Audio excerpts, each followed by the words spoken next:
آپ بطور خاص ان کے پاس ایک ایک کر کے جاتے تھے، کئی بار ان کے گھر تشریف لے جاتے تھے، لیکن چونکہ ہر دھرمی انہوں نے اپنی زندگی کے اندر لے آئے تھے، رسول اللہ صلی اللہ تعالی علیہ وسلم کی عمومی طریقے سے اللہ ماشاء اللہ جس کو اللہ چاہے بہرحال انہوں نے آپ کی مخالفت کے لیے اپنے آپ کو تیار کر لیا تھا۔ اب اس میں کئی قسم کے لوگ ہوتے تھے، بعض تو بہت منہ پھٹ ہوتے تھے، بالکل بد زبان ہوتے تھے، یوں کہہ دیتے تھے کہ یہاں کیوں آیا ہے، تیرا یہاں پر کیا کام، نعوذ باللہ۔ بعض وہ تھے کہ جو کچھ بھی نہیں کہتے تھے لیکن بے رخی کرتے تھے، حضور اکرم صلی اللہ تعالی علیہ وسلم تشریف لائے وہ اٹھ کر کے چلے گئے۔ بعض وہ ہوتے تھے کہ جو تھوڑے نرم دل اور تھوڑے شریف مزاج بھی ہوتے تھے کہ بس اتنا سا صرف کہہ دیتے تھے کہ محمد آپ ہمارے پاس یہ سب باتیں کریں گے، ایسا کریں آپ اپنا وقت ضائع نہ کریں، ہم نہیں قبول کریں گے، ہم آپ کی بات نہیں مانیں گے، آپ ایسا کریں کسی اور کے پاس جا کر بات کر لیں۔ لیکن بہرحال جب آپ بات کرتے تھے تو بات سن بھی لیتے تھے۔ تو بہرحال مزاج کے اعتبار سے جس کا جس طرح کا مزاج تھا اسی طرح کے جواب وہ نبی اکرم صلی اللہ تعالی علیہ وسلم کو دے دیا کرتا تھا۔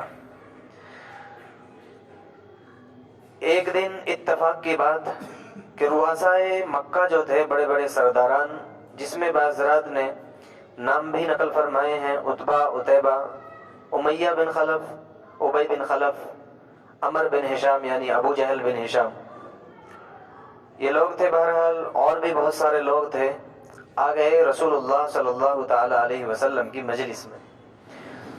حضور اکرم صلی اللہ تعالی علیہ وسلم تو چاہتے ہی یہ تھے کہ کیسے بھی مجھے موقع مل جائے ان لوگوں سے بات کرنے کا، چونکہ یہ تو بات بھی نہیں کرنا چاہتے تھے، بات سننا نہیں چاہتے تھے۔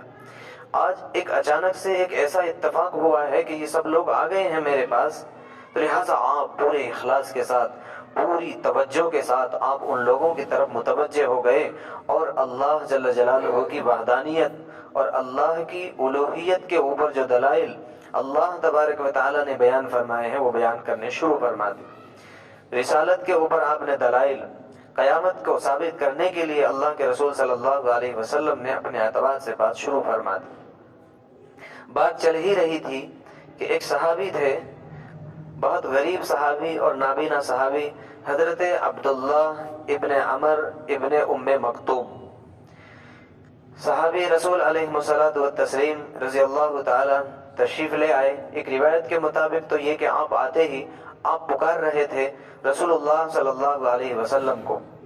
دوسری روایت کہ جو ابن کثیر رحمۃ اللہ علیہ نے نقل فرمائی ہے کہ یہ کچھ فرما رہے تھے کہ یا رسول اللہ صلی اللہ علیہ وسلم میری اصلاح فرما دیجئے، مجھے فلاں آیت بتا دیجئے۔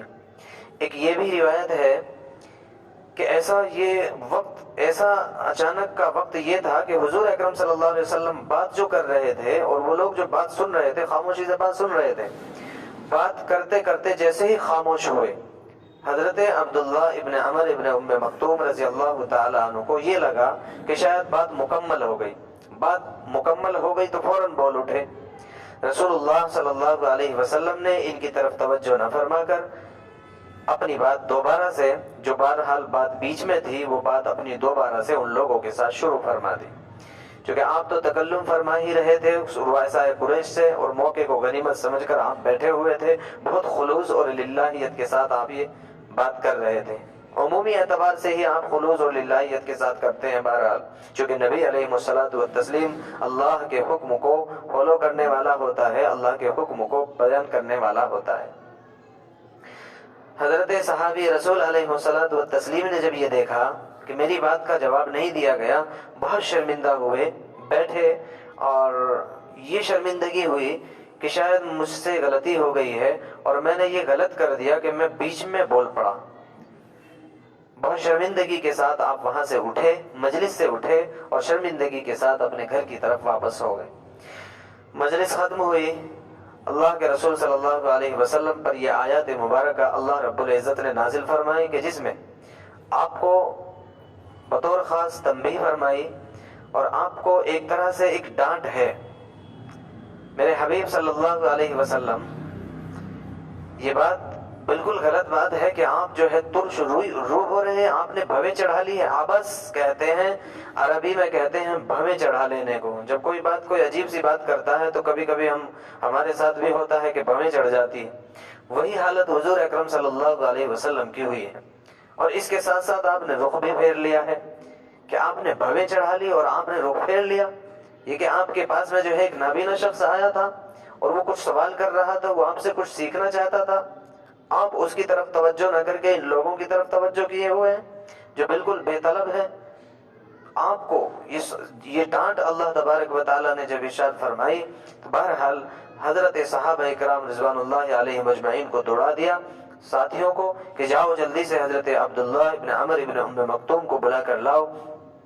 گئے صحابی رسول جب ان کے پاس تو صحابی بہرحال ڈر گئے، کانپتے ہوئے مجلس میں آتے ہیں کہ شاید چونکہ میں نے غلطی کی تھی اب مجھے جو ہے ڈانٹ پڑے گی.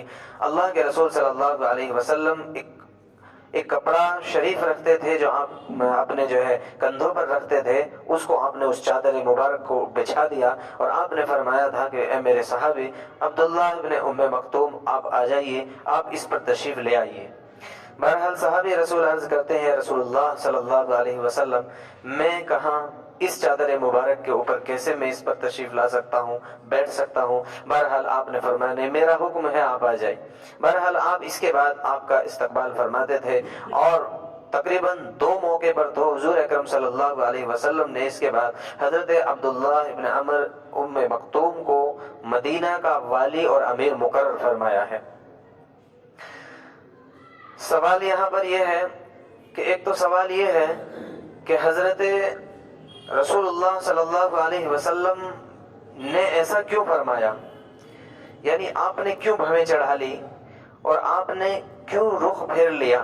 اس کی وجوہات مفسرین کرام رحمہم اللہ تعالی عنہم نے جو تحریر فرمائی ہے وہ یہ ہے کہ ایک تو بات یہ تھی کہ اللہ کے رسول صلی اللہ علیہ وسلم کو ان کا تکلم کر دینا، بیچ میں ان کا بات کر لینا مجلس کے آداب کے خلاف لگا. ایک مجلس چل رہی ہے، ایک شخص بیچ میں آئے اور بیچ میں آ کر کے 2 آدمی بھی اگر بات کر رہے ہو تو باقاعدہ شریعت کا حکم ہے کہ بیچ میں تیسرا آدمی آ کر کے بات نہ ڈال دے. تو بہرحال آداب مجلس کے بھی خلاف ہے، مجلس کے ایک تو ادب کے خلاف ہے. تو بہرحال اسی لیے آپ نے یہ فرمایا. دوسری ایک اور وجہ، چونکہ آپ تو بہت خلوص کے ساتھ متوجہ تھے اور آپ ایک طرح سے ان کے ساتھ بالکل بھی بدظن نہیں تھے، یا آپ ان کے ساتھ کوئی غلط چیز آپ کے ذہن میں، بہرحال آپ رسول ہے، نبی ہے، نہیں آ سکتی. تو اللہ کے رسول صلی اللہ علیہ وسلم کے ذہن میں ایک دوسری بات یہ بھی تھی کہ یہ تو میرا ساتھی ہے، کبھی بھی آ جائے گا بات بتا دی جائے گی. ابھی نماز میں آئے گا، شام کو آئے گا، آتا ہی رہتا ہے. یہ لوگوں کا چونکہ ایک موقع اب ملا ہے، مجھے نہ معلوم پھر ملے گا یا نہیں. اگر ان لوگوں کی بات بیچ میں کٹ جائے گی، یہ لوگ چلے جائیں گے تو پھر کیسے مجھے موقع ملے گا ان سے بات کرنے کا. ایک تیسری بات اور یہاں پر یہ بھی تحریر فرمائی گئی ہے کہ اس لیے آپ نے یہ فرمایا چونکہ مرض یہاں پر جو ہے شرک کا تھا. ایک طرف مرض تھا شرک کا، ایک طرف مرض تھا ایک چھوٹا سا یعنی اصلاح کا.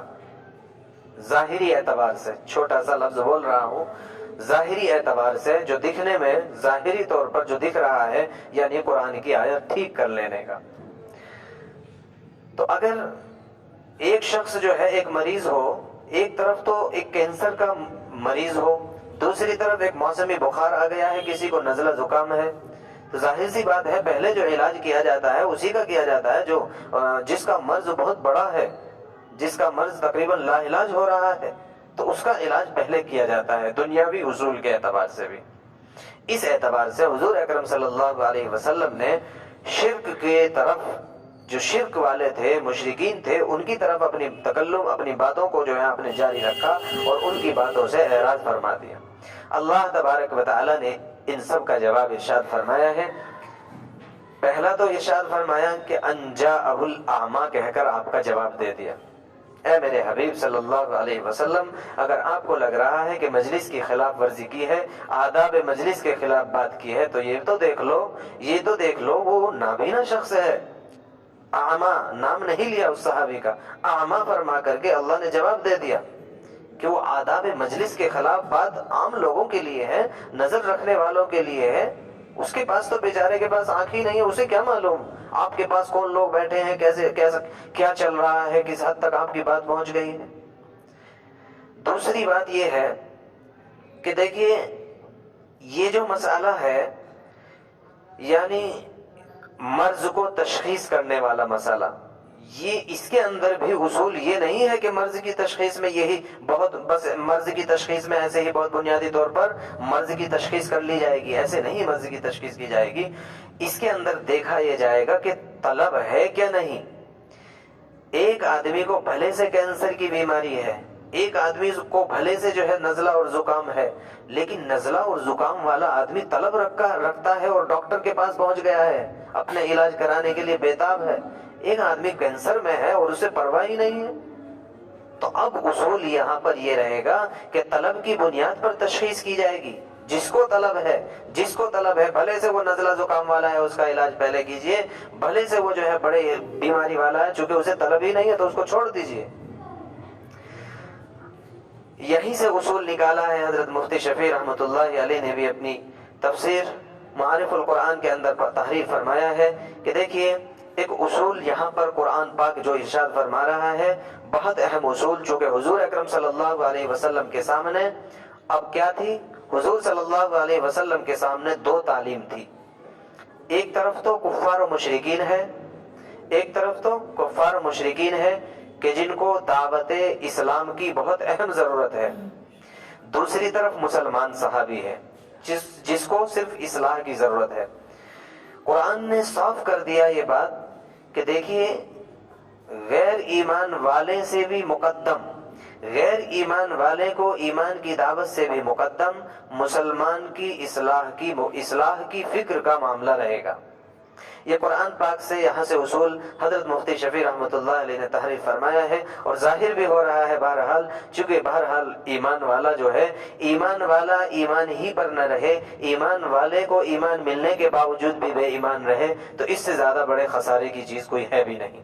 تو اصول یہاں پر بھی یہی رہے گا، چونکہ حضور اکرم صلی اللہ علیہ وسلم کے سامنے بھی یہی ہے کہ آپ نے چونکہ اجتہادی غلطی کی ہے، تو اس اجتہادی غلطی کی آئندہ کے لیے اللہ تبارک و تعالیٰ نے تردید فرما دی ہے، آئندہ آپ ایسا کچھ نہیں کریں گے۔ آئندہ کے لیے آپ کو ارشاد فرما دیا گیا کہ اس طرح کی حرکتیں، اس طرح کی چیزیں آپ اپنی زندگی میں نہیں رکھیں گے۔ اما من استغنا، بہرحال وہ بے نیاز ہے، بے طلب ہے، اس کو چھوڑ دیجیے۔ حضرت عبداللہ ابن عمر ابن ام مکتوم صحابی رسول علیہ الصلوۃ والتسلیم، یہ کون صحابی ہے؟ بہت بزرگ، بہت خلوص للہیت والے، اللہ نے بڑی ذہانت بھی دی تھی۔ ایک بہت مختصر سا واقعہ ان کی زندگی کے اوپر جو تحریر کیا جاتا ہے، حضرت عمر بن خطاب رضی اللہ تعالیٰ عنہ کے زمانے میں جو جنگ ہوئی ہے قادسیہ کی جنگ، اس میں جانے کی ضد کی تھی یہی صحابی نے کہ مجھے بھی جانا ہے جنگ کے اندر۔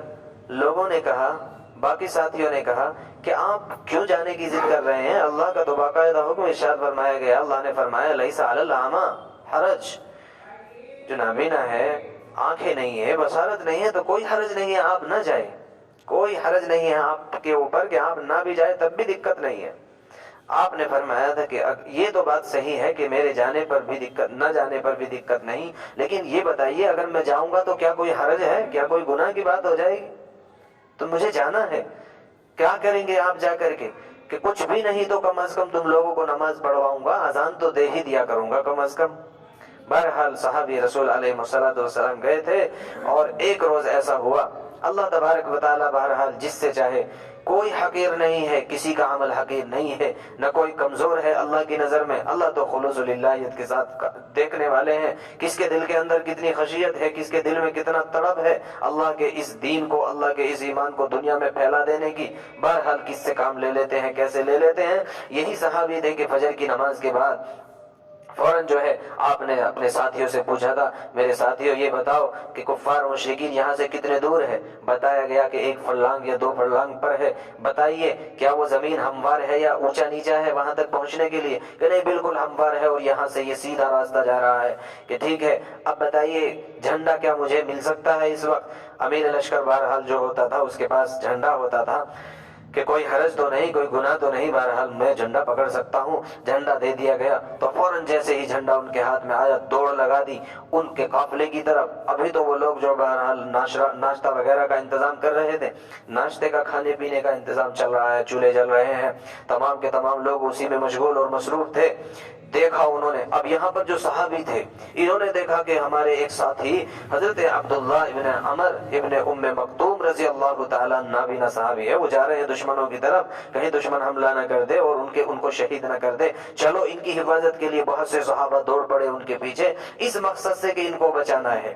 بہرحال اب جب انہوں نے دیکھا وہاں پر جو ہے کفار و مشرکین نے کہ وہ لوگ آ رہے ہیں، تو ان کو ایسا محسوس ہوا کہ شاید حملہ کر دیا ہے اور حملہ ہو گیا ہے، اور اسی نیت سے جو ہے وہ لوگ بھاگ رہے ہیں۔ یہ لوگ بھی اپنا یہاں سے بھاگے اور یہی وجہ بن گئی کہ اس جنگ کی اللہ تبارک و تعالیٰ نے فتح ہی نصیب فرما دی، مال و دولت بھی چھوڑ دیا اور سارا کچھ چھوڑ کر بھاگے۔ بہرحال اس کے بعد عرض کیا گیا تھا، یہ صحابی رسول علیہ السلام کو ایسا خلوص واقعی فرما رہے تھے کہ نہیں، میرے دل کے اندر یہ بات تھی، میں نے بس سوچا ہی یہ تھا کہ میں جھنڈا لے کے بھاگوں گا، صرف بھاگوں گا، اور مجھے معلوم تھا کہ میرے ساتھی مجھے اکیلا نہیں چھوڑیں گے، مجھے پکڑنے کے لیے بھاگیں گے، میری حفاظت کے لیے دوڑیں گے۔ تو بہرحال وہ میرے پیچھے میری حفاظت کے لیے تم دوڑ رہے، لیکن اللہ تبارک و تعالیٰ نے یہی ایک وجہ بنا دی اس کو جو ہے وہاں پر جو ہے فتح کی۔ یہ صحابی رسول علیہ السلام تھے، بہرحال ان کا اللہ تبارک و تعالیٰ نے ایک مقام کو بھی ارشاد فرما دیا، اور حضور اکرم صلی اللہ علیہ وسلم نے ان کے بلند مقام کو ہمیشہ رکھا۔ آپ جو ہے بار بار آپ ان سے عرض فرماتے تھے، میرے صحابی بتاؤ کوئی ضرورت تو نہیں، جب بھی آتے تھے مرحبا مرحبا یا ابن ام مکتوم، میرے خوش نصیب میرے صحابی آ جائیے، تشریف لائیے۔ او یذکر فتنفعه الذکری اما من استغنی فانت له تصدی وما علیک الا یزکا۔ بہرحال یہ اصول مقرر ہو گیا کہ طالب غیر طالب سے مقدم رہے گا، ایک ہے طلب کرنے والا، ایک ہے غیر طلب کرنے والا۔ تو طلب کرنے والے پر آپ کی ذمہ داری زیادہ ہے۔ ایک آدمی آپ سے کچھ معلوم کرنا چاہتا ہے، معلوم کرنے آیا ہے، ایک آدمی کو آپ معلوم بتانے کے لیے جا رہے ہیں، سب سے پہلے تو جو آپ کے پاس آ گیا ہے اس کو اچھے سے سمجھا دیجئے، اس کی ذمہ داری اب زیادہ ہے اس سے کہ جس کو آپ سمجھانے جا رہے ہیں۔ وما عليك الا يزكى واما من جاءك يسعى وهو يخشى فانت عنه تلهى كلا انها تذكرة۔ اللہ نے بالکل صاف فرما دیا، میرے حبیب صلی اللہ علیہ وسلم آپ ٹینشن نہ لیجئے اس بات کی، کلا انها تذکرہ، خبردار رہیے، سن لیجئے، یہ تو ایک نصیحت ہے، اور جس کا جی چاہتا ہے مانے، جس کا جی نہیں چاہتا نہ مانے، کیا نقصان ہے؟ فمن شاء ذکر، جس کو چاہیے، جس کو ضرورت پڑے گی وہ قبول کرے گا۔ آپ کیوں پیچھے جا رہے ہیں؟ انک لا تہدی من احببت، اللہ نے قرآن میں دوسری جگہ پر ارشاد بھی فرما دیا، ہدایت تو اللہ کے ہاتھ میں ہے، کسی پیغمبر کے نہیں ہے۔ اگر ہدایت اللہ کے علاوہ پیغمبر علیہ السلام کے ہاتھ میں ہوتی، حضرت آدم علی نبینا علیہ السلام اپنے بیٹے قابیل کو ہدایت دے دیتے، اللہ کے پیغمبر حضرت نوح علیہ السلام اپنے بیٹے کنعان کو جو ہے ہدایت عطا فرما دیتے، اپنی بیوی واعلہ کو جو ہے ہدایت دے دیتے، حضرت لوط علیہ السلام اپنی بیوی کو ہدایت دے دیتے، جبکہ بیٹیاں کہہ رہی تھی امی جان ابا جان کا دین قبول کر لو، لیکن قبول نہیں کیا۔ بہرحال اگر ہدایت حضور اکرم صلی اللہ علیہ وسلم کے یا کسی کے بھی ہاتھ میں ہوتی تو آپ کے سب سے چہیتے چچا، یعنی اسلام پر بے انتہا جو ہے احسان کرنے والے ساتھی اور بے انتہا اکرام کرنے والے اسلام کا، مسلمانوں کا، محمد رسول اللہ صلی اللہ علیہ وسلم کا، کہ جبکہ آپ کی عمر ایک روایت کے مطابق تو 8 سال ہے، ایک روایت کے مطابق آپ کی عمر شریف 12 برس ہے، اس وقت سے لے کر 50 برس کی عمر تک حضور اکرم صلی اللہ علیہ وسلم کی خدمت کرنے والے ہیں آپ کی چچا حضرت ابو طالب۔ بہرحال لیکن آپ کو بھی نہ دے سکے، چونکہ ہدایت اللہ کے اختیار میں ہے۔ آپ کا کام ہے یا ایھا الرسول بلغ ما انزل الیک، آپ کا کام ہے رسول علیہ السلام، اللہ کا پیغام اللہ نے جو بھیجا ہے وہ لوگوں کو پہنچا دینا ہے۔ اب کون کرے گا قبول، کون نہیں کرے گا، اس کی ٹینشن آپ نہیں لیں گے۔ وہ آپ کا بیٹا ہو، وہ آپ کی بیٹی ہو، وہ آپ کا چچا ہو، وہ آپ کا رشتہ دار ہو، وہ کون ہے، کوئی نہیں، آپ کا رشتہ اب ایمان کی بنیاد پر ہوگا۔ اصول اور ضابطہ یہ نکل آیا کہ طلب جس کے اندر ہوگی، ایک تو ہے چونکہ اجتہاد آپ نے اس بنیاد پر کیا تھا کہ مرض کون سا بڑا ہے، مرض آپ کو لگ رہا تھا شرک کا بڑا ہے، میرے صحابی کا مرض بہت چھوٹا ہے، اس کی تو اصلاح کا معاملہ ہے۔ اللہ تبارک و تعالیٰ نے فرما دیا کہ دیکھیے مرض کی تشخیص میں اول اور دوم کا جو معاملہ آئے گا وہ اس بنیاد پر ہوگا کہ طلب دیکھی جائے گی۔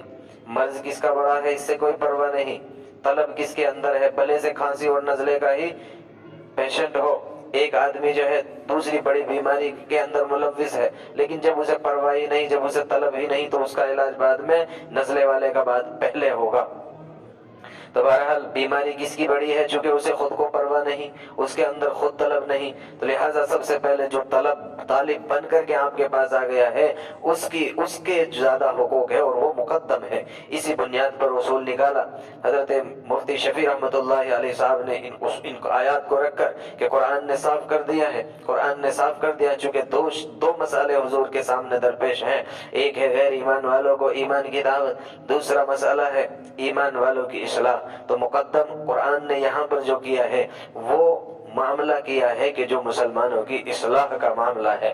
لیکن یہ یاد رہے کوئی بھی شخص کسی بھی دوسرے مسلک اور دوسری جماعت کی ذرہ برابر دل کے اندر برائی نہ لائے، ذرہ برابر ان کی جو ہے ان کو غلطی کے اوپر ٹھہرانے کی کوشش اور کاوشیں نہ کرے۔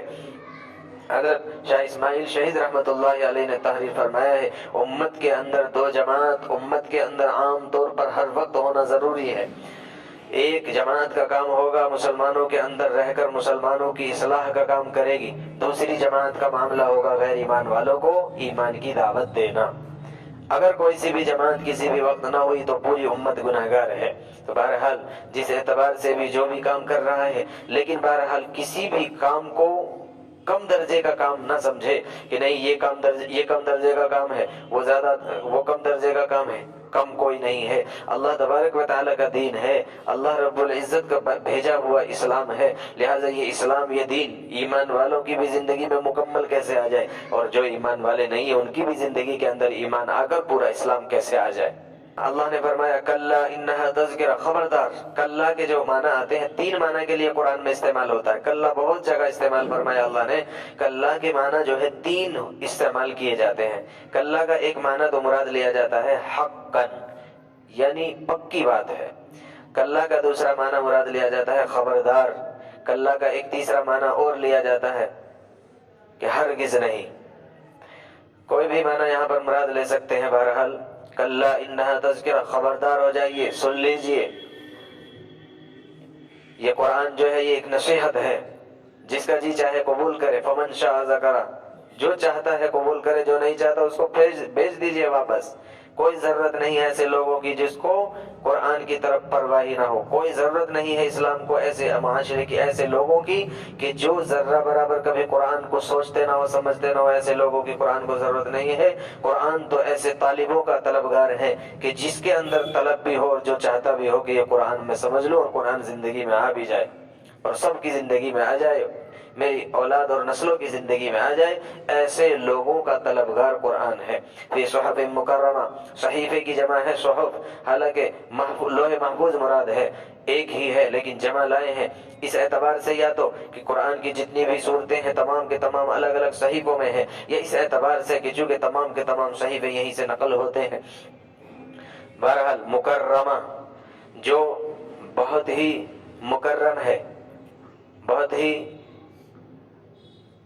معظم اور مقدس بات کی حامل ہے یہ قرآن، مرفوعہ جو بہت بلند ہے، ویسے بھی بلند جگہ پر ہے یعنی لوح محفوظ میں ہے، ویسے بھی شان اس کی بہت بلند ہے، عالی شان ہے، مطہرہ بہت پاکیزہ ہے، پاکیزہ ایسی ہے کہ جنوبی کو بھی اجازت نہیں، غیر وضو والے کو بھی اجازت نہیں ہے کہ وہ قرآن کو چھونے کی بھی اجازت نہیں ہے۔ تو بہرحال یہ بہت پاکیزہ ہے، پاکیزہ لوگ اس کو چھو پاتے ہیں، پاکیزہ لوگ ہی اس کو پڑھ پاتے ہیں۔ بے ایدی سفرہ، ایسے لکھنے والوں کے ہاتھوں میں ہے کہ جو بزرگ ہے اور نیک ہے۔ سفرہ یا تو یہ بھی جمع ہے، کس کی جمع ہے؟ یا تو سفرہ کی جمع ہے یا تو سفیر کی جمع ہے۔ سفرہ کے معنی آتے ہیں لکھنے کے، اگر سفرہ کی جمع مراد لیا جائے گا تو پھر مراد ہوگا کاتب وحی، ملائکہ، رسول، انبیاء علیہم الصلاۃ والتسلیم۔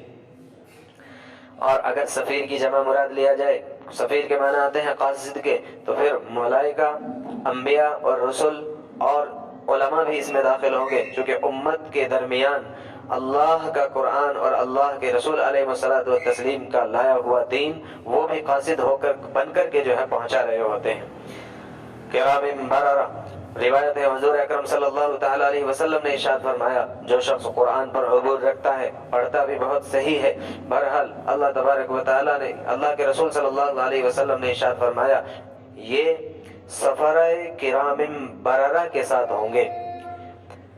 اور وہ شخص کہ جو مشقت اٹھا کر تکلف کے ساتھ قرآن پڑھتا ہے، پڑھ نہیں پا رہا لیکن بہرحال کوشش کر رہا ہے، کوشش کر کے ٹھیک کرنے کی کوشش کرتا ہے، ایسے شخص کے لیے دوہرا اجر ہے۔ ایک تو اس کو قرات قرآن کا ثواب ملتا ہے، دوسرا اس کو تکلیف اٹھانے کا۔ اس سے یہاں سے یہ بھی ثابت ہو گیا کہ جب اس کے لیے دوہرا اجر ہے کہ جو قرآن پر عبور رکھنے والے ہیں، جو قرآن کو بہت مفصل طریقے سے جاننے والے ہیں، ان کے لیے بے شمار اجر ہے، بہت سے اجر ہے۔ قتل الانسان ما اکفرہ، اللہ تعالیٰ نے آگے انسان کی ناشکری کو اور اس کے اوپر ہونے والے انعامات کو اللہ نے ارشاد فرمایا ہے کہ اب ہلاکت ہو اور بربادی ہو انسان کو، کیسا ناشکرا ہے۔ من ای شیء خلقہ، یہ ساری کی ساری نعمتیں ہم نے دی ہے، یہ ساری کی ساری چیز ہم کر رہے ہیں، یہ ساری کی ساری چیزیں ہم بتا رہے ہیں، پھر بھی ناشکرا ایسا کہ انکار کر دیتا ہے کہ نہیں قیامت کچھ نہیں ہے، کہیں نہیں جانا، اللہ کے سامنے بھی جواب نہیں دینا، ایسا ناشکری کا معاملہ اس کا ایسا ہے۔ من ای شیء خلقہ، اپنی ذات کے بارے میں تو سوچ لیں، غور تو کریں، میں آیا کہاں سے ہوں۔ من ای شیء خلقہ، کس چیز سے پیدا کیا گیا ہے، جب نہیں تھا تو کیا تھا، ایسی گندی سی چیز، ایسا گندا سا پانی کہ اگر کپڑے پہ بھی لگ جائے تو دھونے کا معاملہ، بعض شریعتوں کے اندر تو اس کو کاٹ دینے کا معاملہ۔ تو ایسی اپنی حیثیت کو تو سمجھ لے، اپنی اصل کو تو سمجھ لے، آیا کہاں سے ہے، بنا کہاں سے ہے، تخلیق کیسے ہوئی ہے۔ من ای شیء خلقہ، ایک پانی کے قطرے سے تیری پیدائش ہے، من نطفہ، اس کو بھی صاف کر دیا، پانی کو بھی، نطفہ ایک پانی کا قطرہ ہی ہے، اس سے تیری تخلیق ہوئی ہے۔ تو لہٰذا اپنی اوقات کو نہ بھول، اپنی اوقات کو سامنے رکھ لے، بہت بڑی بڑی مخلوقات ہے اللہ تبارک و تعالیٰ کی بنائی ہوئی، اللہ جل جلالہ بہت عالی شان ہے، بہت اولو العزم ہے، اللہ تبارک و تعالیٰ کی قوت اور اللہ تعالیٰ کی قدرت تو بہت بلند ہے، لہٰذا تو اللہ تعالیٰ کی قدرت کو چیلنج نہیں دے سکتا ہے۔ وہ اللہ وہ ہے کہ جب تیری تخلیق کا معاملہ آیا، ماں کے پیٹ کے اندر نطفہ گیا ہے، مادر رحم کے اندر اس کو ٹھہرا دیا گیا ہے، وہاں پر تخلیق کا معاملہ چل رہا ہے، وہاں پر ہاتھ بن رہے ہیں، پاؤں بن رہے ہیں، ناک بنائی جا رہی ہے، دماغ رکھا جا رہا ہے، خلقہ، اس کو تیار کیا جا رہا ہے۔ ہر ایک عضو کو تیار کرنے والا کون ہے؟ اللہ جل جلالہ کا ہی تو حکم ہے۔ اللہ چاہے تو وہاں پر کجی بھی رہ سکتی تھی، اللہ تعالیٰ چاہتا تو وہاں پر جو ہے بہت ٹیڑھا پن بھی رہ سکتا ہے اور ہوتا بھی ہے، لیکن اللہ نے آپ کو صحیح سالم بنا دیا ہے۔ خلقہ فقدر، پھر اس کو سنوارا، ہر ایک چیز اس کے لیے طے کر دی جا رہی ہے، وہیں پر طے کر دیا جا رہا ہے یہ نیک بنے گا یا بد ہوگا، وہیں پر طے کر دیا جا رہا ہے کہ جو ہے اس کے کارنامے کیسے ہوں گے، عمر کتنی ہوں گی، رزق کو کتنا ہوگا، کرے گا کیا، ہر ایک چیز کو جو ہے بڑی تفصیل کے ساتھ طے کر دیا جا رہا ہے۔ ثم السبیل یسرا، پھر آسان کر دیا اس کے راستے کو۔ عجیب بات ہے کہ ایک بچہ کہ جو بالکل چھوٹی سی چیز نہیں ہے لیکن راستہ ایسا گزرنے کا کہ لیکن اس کے باوجود ماں کو جو ہے ذرہ برابر نقصان نہیں پہنچایا، اس کے باوجود یہ اللہ تعالیٰ شانہ کا حکم ہے، یہ تو اللہ نے کیا ہے آسانی کا معاملہ۔ دنیا کے اندر بھی بڑی بڑی مشقتیں آ جا رہی ہیں، کبھی اس مصیبت میں پھنستا ہے، کبھی اس راستے پر پھنستا ہے، کبھی ایسے اندھیروں میں پھنستا ہے، کبھی جہالت کے اندھیروں میں پھنستا ہے، یہ سارے کے ساری جگہوں سے راستے نکالنے والا تو اللہ ہے، اللہ ہی تو تمہارے مسائل کا حل کرنے والا ہے، اللہ ہی تو تمام کے تمام مسائلوں سے نکال دینے والا ہے۔ تو پھر کیوں اس بات کو تیار نہیں ہے کہ نہیں اللہ کے سامنے نہیں جانا، قیامت نہیں ہوگی۔ ثم اماتہ فاقبرہ، دنیا متفق ہے ساری کی ساری، بڑے سے بڑا کافر اور بڑے سے بڑا نبوت اور یہاں تک کہ اللہ ہی اور خدا ہی کا دعویٰ کر دینے والا بھی، اس سے بھی اگر پوچھا جائے تو وہ بھی کہتا ہے ہاں موت تو آتی ہے اور موت آنی ہے اور ثابت ہو گیا ہے۔ تو یہ ساری کی ساری چیزیں تو دینے والا اللہ ہے، پھر کیوں نہیں یقین آتا۔ فاقبرہ، پھر قبر کے اندر لٹا دینے والا۔ اب قبر یا تو وہ قبر ہے جو قبر ہے جس کو قبر میں باقاعدہ لٹا دیا گیا وہ بھی قبر ہے، اور وہ بھی قبر ہے کہ جس کو قبر میں نہیں لٹایا گیا، اس کی راکھ کو ڈال دیا گیا، اس کی ہڈیوں کو جانوروں نے کھا لیا، اس کے باوجود بھی وہ بھی ایک قبر ہی ہے۔ بہرحال اس کے اندر سے جب چاہے گا انشرا اللہ اٹھا لے گا. قیامت کا معاملہ آئے گا. کلا لما یقضی ما امرا. اللہ نے عمومی طور پر خطاب فرمایا ہے کلا لما یقضی ما امرا. ایک عمومی طور پر انسان کو ایک حکم دیا گیا تھا، پورا نہیں کیا. ہم نے انسانوں کو حکم دیا تھا، اس نے پورا نہیں کیا، بات ہماری نہیں مانی. فَلْيَنْظُرِ الْإِنسَانُ إِلَىٰ طَعَامِهِ. پھر سے غور کر لو اپنی نعمتوں پر، غور تو کریں، دیکھے تو صحیح انسان اپنے کھانے کی طرف. أَنَّا صَبَبْنَا الْمَاءَ صَبًّا. یہ کھانے آئے کہاں سے ہے؟ ان کو تو پانی کی ضرورت تھی، پانی کی طلب تھی، بھلے سے ٹیوب ویل آپ نے لگائی تھی، ٹیوب ویل تو آپ نے لگا دی تھی، لیکن اس کے اندر جو ہے بجلی کا انتظام، یہ دینے والا دماغ اور اس کو چلانے کا انتظام، اور وہ دینے والا دماغ اور وہ کام کرنے والے عقول اور وہ کام کرنے والی عقلیں اور وہ کام کرنے والی ہاتھ اور پاؤں اور طاقتیں اور جسم، یہ سب کس نے بنائے ہیں؟ جس نے تمہارے لیے سب انتظام کیا ہے. جو پانی برسا رہا ہے، بہت سی جگہ تو وہ جہاں سے ٹیوب ویل کے ذریعے پانی نکل جا رہا، لیکن بہت ساری تو ویسی بھی ہے کہ وہاں پر پانی کا انتظام ہی نہیں، بارش ہی کی بنیاد پر کھیتیاں ہو رہی ہیں. ثم شققنا الارض شقا. پھر نکال دیا زمین کو، پھاڑنے والا اللہ ہے. اگر یہ زمین اتنی ٹائٹ ہو جاتی کہ وہاں سے پودا ہی نہ نکلے تو کیا کرتے؟ کون تھا نکالنے والا؟ کون تھا اس پودے کو نکال دینے والا؟ وہ پودے کو نکال کر اور اس کے اندر سے جو ہے اناج کا نکال دینے والا. پھر اناج کے لیے الگ سے جو ہے لوگوں کو لگایا گیا، ایک مشین کو لایا گیا، وہ اناج کو نکال رہی، وہ بھوسے کو نکال رہی. ایک نوالے پر ہی اگر انسان غور کر لے، یہ ایک نوالا جو ابھی میرے پیٹ کے اندر جائے گا، جو ابھی ہاتھ میں ہے، تو لہٰذا اس نوالے پر ہی اگر غور کر لے تو اللہ تعالی شانہ کی الوہیت کا اقرار کرے گا، اللہ کی شکر گزاری کرے گا. ایک نوالا پہنچنے میں ہزاروں لاکھوں لوگ تمہاری خدمت کے لیے لگا دیے گئے. ایک نوالا کہ جس میں جو ہے اناج کہیں نکلا، اس کو چھانا گیا، اس کو پیسا گیا، اس کو گاہا گیا، کہاں ہوا، کیا ہوا، کیسے ہوا، ہزاروں لوگ وہاں سے بازار میں لائے، وہاں سے کیسے کیسے کر کے آپ تک پہنچ رہا ہے. کتنی مشینوں اور کتنے مزدوروں کے ذریعے سے کام کرایا گیا، وہ آٹا بنا کر کے آپ کے گھر میں پہنچا دیا گیا. اب بیوی جو ہے اس کو جو ہے آپ کے گھر کے اندر جو ہے اس کو آٹا گوندتی ہے اور روٹی بنا رہی ہے.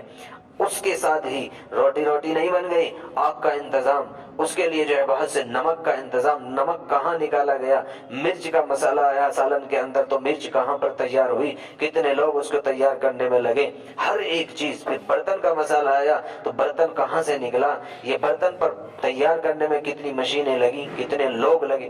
ایک نوالا پیٹ تک پہنچنے میں لاکھوں لوگ آپ کی خدمت میں لگے ہوئے. یہ کون کر رہا ہے؟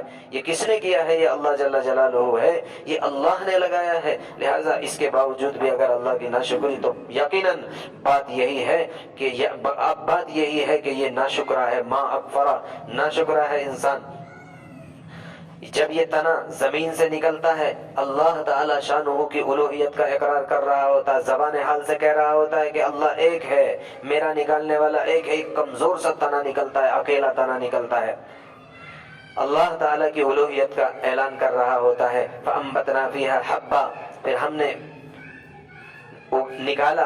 نکالا اس کے اندر جو ہے دانے اور بہت سی کمپلیں اور بہت سی چیزیں جو ہے یہ اللہ نکالنے والا ہے. وَعِنَبًا وَقَضْبًا. اور انگور نکالے اور ترکاریاں نکالی، بہت سی سبزیاں، آلو اور بہت سی ہری سبزیاں، موسمی اعتبار سے فروٹ، یہ سب نکالنے والا اللہ ہے. وَزَيْتُونًا وَنَخْلًا. زیتون نکالا، خاص طور پر زیتون کا بھی تذکرہ کر دیا. زیتون کے اندر اللہ تبارک و تعالیٰ نے بہت سے منافع رکھے ہیں، بہت سے نفع رکھے ہیں. یہاں تک بیان فرما دیا گیا، طب کے اعتبار سے مفسر علام نے بیان فرمایا ہے. ایک نے تو یہ بھی بیان فرما دیا کہ زیتون کے اندر اللہ تبارک و تعالیٰ نے ایسے منافع رکھے کہ یہ جو جانوروں کا جو دودھ ہوتا ہے، اس کے ذریعے سے جو گھی تیار ہوتا ہے، یہ گھی صرف ان لوگوں کو تو نفع دیتا ہے کہ جو جسم کے اعتبار سے مشقت کرنے والے ہوتے ہیں اور محنت کرنے والے ہوتے ہیں. لیکن وہ جسم جو مشقت نہیں کرتے، جو پڑے رہتے ہیں، جو نارملی زندگی گزارتے ہیں، ان کے لیے اتنا نفع بخش نہیں ہوتا، بلکہ ان کے اعصاب کو کمزور بنا دیتا ہے یہ گھی. لیکن یہ زیتون ہے کہ جو ان کے بھی جسموں کو، ان کے بھی اعصاب کو کمزور اور قوی بنانے والا ہے. تو یہ تو کرنے والا اللہ ہے. زیتون نکال کر کے دے دیا. نخلا، کھجور، وحدائق غلبا، اور گھنے باغ، گھنے باغ، ایسے گھنے باغ کہ جس کی پتیاں دوسرے پتیوں کے اندر گھس رہی ہو، یعنی ایک درخت کی شاخیں کون سی ہے اور دوسرے درخت کی شاخیں کون سی ہے یہی نہ تمیز کر پا رہا ہو، ایسے باغوں کو کہا جاتا ہے حدائق غلبہ۔ عرب کا جو ماحول تھا وہ یہ ہے کہ وہاں پر صرف جو ہے کھجور اور ستو وغیرہ پر جو ہے زندگی بسر کی جاتی تھی، اناج اور چاول اور دوسری چیزیں، دوسری اشیاء، اخروٹ اور دوسری اشیاء، ان کا تو وہاں پر نام و نشان بھی نہیں تھا، بالکل نا آشنا تھے وہ لوگ، وہ تو جانتے بھی نہیں تھے یہ ہے کیا۔ بہرحال اللہ تبارک و تعالیٰ نے اب تو ہر جگہ سے ہر چیز کو وہاں پر پہنچا دیا ہے، اور ہر جگہ کی ہر چیز کو ہر جگہ پہنچا دیا ہے۔ حضرت عمر بن العاص رضی اللہ تعالی عنہ فاتح مصر ہے، جب مصر کو فتح کیا وہاں پر جو ہے غلہ نکلا، ڈھیر لگے ہوئے چاولوں کی بوریاں تھی، جب وہاں سے وہ نکلے تو سمجھ ہی نہیں آ رہا تھا یہ ہے کیا۔ بہرحال آپ نے فرمایا، حکم دیا، شاید یہ ایسا لگ رہا ہے کہ یہ چال ہے ہمارے دشمنوں کی، ہمارے لیے کوئی زہریلی چیز یا کوئی اور چیز چھوڑ کر کے چلے گئے ہیں۔ حکم دیا کہ ایسا کرے، ان کو جو ہے گھوڑوں کو کھلاؤ۔ گھوڑوں کو کھلانا شروع جب کیا گیا، گھوڑوں کے اندر طاقت آنی شروع ہو گئی، معلوم کیا گیا یہ ہے کیا۔ بہرحال اب ان کے استعمال کا طریقہ وہاں پر بتا دیا گیا۔ اب اس کے بعد جو ہے یہ زندگی کے اندر آئی ہے اخروٹ۔ ترکی کے اندر جو ہے 2 اخروٹ پائے گئے، معلوم نہیں پڑ رہا یہ ہے کیا، ان کو توڑا گیا، کسی نے بتایا، توڑا، اس کے اندر سے نعمت نکل رہی ہے، اس کے اندر سے گری نکل رہی ہے۔ اللہ کی ذات، اللہ کی تعریف ہے اس بات پر، سبحان الذی، اللہ تعالیٰ کی تعریف ہے اس بات پر۔ مجاہدین پکار رہے ہیں اس بات پر کہ اللہ تعالیٰ نے پتھروں کے اندر نعمتوں کو رکھا ہے، تو یہ تو نعمتیں نکالنے والا اللہ ہے۔ اللہ تبارک و تعالیٰ نے ہر طرح کی نعمت ہمارے لیے رکھی ہے، فاکہۃ و ابا، میوے اور گھاس پھوس، متاعا لکم ولانعامکم، یہ تمہارے لیے نعمتیں ہیں، تمہارے لیے سامان ہے اور تمہارے مویشیوں کے لیے ہے۔ فَإِذَا جَاءَتِ الصَّاخَّةُ، اب تو اقرار کر لو، اب تو مان جاؤ یہ بات کہ نہیں اللہ تعالیٰ قیامت لائے گا، اللہ کے سامنے جانا ہے۔ فَإِذَا جَاءَتِ الصَّاخَّةُ، جب آئے گی وہ کانوں کو پھوڑ دینے والی۔ صاخہ کہتے ہیں ایسی آواز کو، ایسی کڑک کو کہ جس آواز کو کان برداشت نہ کر سکے، ایسی کڑک کہ جو پاس سے بھی بہت خطرناک سنائی دے اور دور والوں کو بھی بہت پاس سنائی دے، ایسی ہی ہے وہ سور کہ جو حضرت اسرافیل علیہ السلام پھونکیں گے۔ قیامت کے معاملے کو اللہ تبارک و تعالیٰ نے آگے بھی پھر سے ارشاد فرما دیا، اس سے پہلی آیت اور اس سے پہلی سورت کے اندر بھی اللہ نے قیامت کے تذکرہ کو ارشاد فرمایا تھا، پھر سے اس کے اندر۔ بہرحال اللہ رب العزت نے قیامت کی ایک جھلکی ارشاد فرما دی ہے، اور ایسی خطرناک جھلک کہ انسان اگر غور کر لے تو اللہ کی طرف متوجہ ہو جائے اور اپنے آپ کو اللہ کی طرف پورا طریقے سے متوجہ کر لے۔ نفسی کا عالم ہوگا، ہر شخص اپنے بارے میں فکر مند ہو رہا ہوگا، یہاں تک کہ لوگ جائیں گے انبیاء علیہ الصلوۃ والتسلیم کے پاس، شفاعت کر دیجئے۔ حضرت عیسیٰ روح اللہ علیہ صلوات اللہ جیسے پیغمبر اور رسول علیہ الصلوۃ والتسلیم بھی عرض کریں گے، لوگوں آج تو میں اللہ تعالی شانہ سے اپنی ذات کے علاوہ کسی کے بارے میں بات نہیں کر سکتا، آج میں اپنے علاوہ کسی کے بارے میں بات نہیں کروں گا، یہاں تک کہ اپنی والدہ حضرت مریم کے بارے میں بھی میں بات نہیں کروں گا۔ حضرت رسول اللہ صلی اللہ علیہ وسلم نے ارشاد فرمایا، ایسی عجیب حال ہوگی کہ تم آؤ گے ننگے پاؤں، ننگے جسم اور بے ختنہ کے تم لوگ جمع کیے جاؤ گے۔ اہلیہ نے عرض کیا، یا رسول اللہ صلی اللہ علیہ وسلم بڑی شرم آئے گی، ایک دوسرے کی شرمگاہ نظر آ رہی ہوگی، اور ارشاد فرمایا کہ نہیں، اتنی فرصت نہیں ہوگی، ہر شخص اپنے بارے میں فکر مند ہوگا، ہر شخص اپنے بارے میں ٹینشن میں ہوگا اور پریشانی میں ہوگا، اتنی مہلت ہی نہیں ہوگی کہ ایک دوسرے کے اوپر نظر ڈال سکے۔ ایک دوسری روایت میں ہے کہ یہ اہلیہ کون تھی؟ حضرت عائشہ صدیقہ رضی اللہ تعالی عنہا تھی۔ ایک روایت میں یہ آیا ہے، اللہ کے رسول صلی اللہ علیہ وسلم سے ایک روز عرض کیا تھا حضرت امی عائشہ رضی اللہ تعالی عنہا نے، میرے آقا صلی اللہ تعالی علیہ وسلم ایک بات آپ مجھے بتائیں گے؟ آپ نے فرمایا ہاں پوچھئے، مجھے معلوم ہوگا تو ضرور بتاؤں گا۔ آپ نے عرض کیا، یا رسول اللہ صلی اللہ علیہ وسلم لوگوں کا حشر کیسے ہوگا؟ فرمایا ننگے پاؤں، ننگے بدن اور بے ختنہ کے لوگ جمع ہوں گے۔ فوراً سوال کیا، یا رسول اللہ صلی اللہ علیہ وسلم کیا عورتیں بھی؟ ارشاد فرمایا ہاں۔ آپ کو بہت صدمہ ہوا، آپ بہت پریشان ہو گئی۔ حضور اکرم صلی اللہ علیہ وسلم نے ارشاد فرمایا، یہ آیت کریمہ پڑھو، یہ آیت کریمہ پڑھو، لِكُلِّ امْرِئٍ مِّنْهُمْ يَوْمَئِذٍ شَأْنٌ يُغْنِيهِ، کہ عجیب حالت ہوگی اس دن انسان کی، ایسا لاپرواہ ہوگا، ایک شخص دوسرے سے بالکل لاپرواہ ہوگا۔ روایت میں آتا ہے کہ حساب کتاب کا معاملہ چل رہا ہوگا، بعض لوگوں کے بارے میں فیصلے بعض لوگوں کی نیکیاں زیادہ ہو رہی ہوگی، بعض لوگوں کی برائیاں کم ہو رہی ہوں گی، بعض لوگ وہ بھی ہوں گے کہ جن کی نیکیاں اور برائیاں دونوں بالکل برابر ہوگی۔ اب اس شخص کو یوں کہا جائے گا کہ ایسے کرو، تمہاری نیکیاں بھی 50 اور برائیاں بھی 50، ایسے کرو ایک نیکی لے آؤ کہیں سے جا کر تو تمہارا کام بن جائے گا۔ بہت خوش ہوگا دل میں کہ نہیں، ایک تو مجھے مل ہی جائے گی، میرے تو بہت لوگ جاننے والے تھے، ہزاروں اور لاکھوں کی تعداد میں میرے اوپر جان نچھاور کرنے والے لوگ تھے۔ بہرحال جائے گا، بھائی کے پاس جائے گا کہ جو آج تک ایک لفظ اگر کوئی دنیا والا اس کے بارے میں بول دے تو بھائی جان دینے کو تیار تھا، اس بھائی سے جا کر کہے گا بھائی جان ایک کام ہے، ایک نیکی دے دیجئے، میرا کام بن جائے گا۔ بس اس بارے میں بات نہ کرنا، اس معاملے میں بات نہ کرنا، آج تو میں بھی پریشان ہوں، میں اپنے بارے میں اس معاملے میں آپ سے کچھ نہیں کر سکتا۔ جائے گا اپنے باپ کے پاس، ابا جان آپ مجھے پہچانتے ہیں؟ ہاں پہچانتا ہوں، ایک نیکی دے دیجئے، میرا کام ہو جائے گا۔ نہیں، اس معاملے میں نہیں ہو سکتا۔ بہن کے پاس جائے گا، بیوی شوہر کے پاس آئے گی، شوہر بیوی کے پاس جائے گا، بس ایک نیکی کا مسئلہ ہے کہ نہیں، آخر میں جائے گا ماں کے پاس، ماں سے جا کر کے کہے گا کہ امی جان کیا مجھے جانتے ہو؟ اتعرفونی، کیا مجھے پہچانتی ہو؟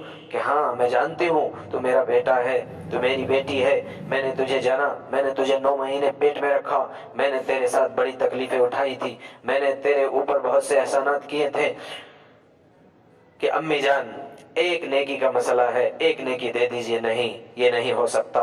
تو یہ حال ہوگا کہ کوئی ہر طرف سے دروازے بند، بے چینی ہوگی اور پریشانی ہوگی، نفسی کا عالم ہوگا۔ اسی کو اللہ تعالیٰ نے ارشاد فرمایا ہے، یوم یفر المرء من اخیہ، جس دن کے بھائی سے بھاگے گا، بچ رہا ہوگا۔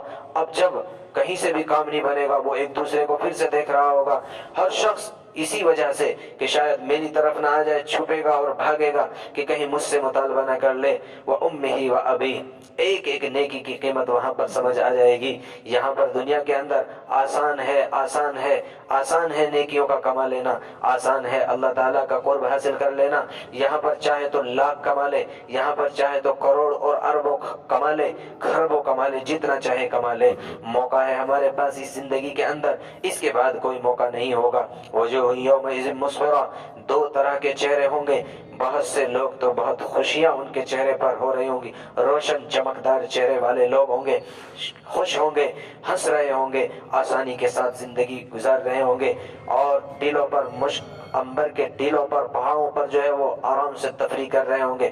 وجوہ یومئذ علیہا غبرہ، سیاہی ان کے چہروں پر ہوں گی، دوسری قسم ایسے لوگوں کی ہوں گی، یہ ہوں گے فسق و فجور والے، فاسق بھی ہوں گے، فاجر بھی ہوں گے اس جماعت میں، یعنی کفر والے بھی ہوں گے، اور کفر کے علاوہ بھی ہوں گے کہ جو ایمان تو تھا لیکن فسق تھا، ایمان تو تھا لیکن اللہ ہی کے بارے میں ڈگمگاہٹ تھی، اللہ ہے بھی کہ نہیں، یہ سب کچھ ایسا ہی تو نہیں، یہ سب کچھ ایسے ہی تو نہیں کہا جا رہا۔